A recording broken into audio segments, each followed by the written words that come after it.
sa ating mga balita, ipinagmalaki ngayon ni Pangulo Aquino ang tagumpay ng Pantawid Pamilyang Pilipino programa. Ayon sa Pangulo, umaabot na sa mahigit 4.4 milyon na mga Pilipino ang nakikinabang sa nasabing programa.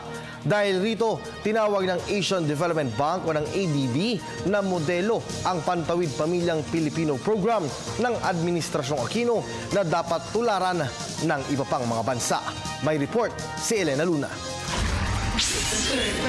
Tinawag ng Asian Development Bank na modelo para tularan ng ibang bansa ang ipinatutupad ng Administrasyong Aquino na Pantawid Pamilyang Pilipino Program. Sinabi ito ni ADB President Takehiko Nakao sa harap ng Pangulo sa ginanap na Conference on Sustaining the Gains of the Conditional Cash Transfer in the Philippines. This flagship National Social Protection Program has dramatically expanded. Its successes are globally recognized, and this program is a model for developing countries in the world. Ayon sa opisyal, muling pagkakalooban ng Pilipinas ng loan ng ADB sa halagang $400 million na inaasahang aaprubahan na ng kanilang board. Dati nang nagkaloob ng pareho ding halaga na loan ang ADB taong 2010 nang unang ipatupad ang Conditional Cash Transfer Program sa bansa. Mula sa mahigit 786,000 pamilyang benepisyaryo, ibinahagi ni Pangulong Aquino na umaabot na sa 4.4 milyon ang bilang ng mga nakikinabang sa programang ito. The preliminary result of the latest round of assessments conducted by our National Household Targeting System, or what we call Listahanan 2, reports that almost 1.55 million CCT families, or over 7.7 million of our countrymen, have been lifted out of poverty. Given such a development, our National Economic Development Authority projects the sustained reduction in our poverty incidence in terms of population, from what used to be 26.3% in 2009 to anywhere between 18 to 20% for 2016.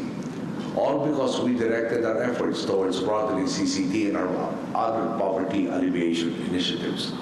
Sa tulong ng CCT, nakakapag-aral ang mga bata na mamonitor ang kalusugan ng pamilya at nakakahanap ng disenteng trabaho ang mga magulang gaya ng nangyari sa pamilya ni Ginang Vanji.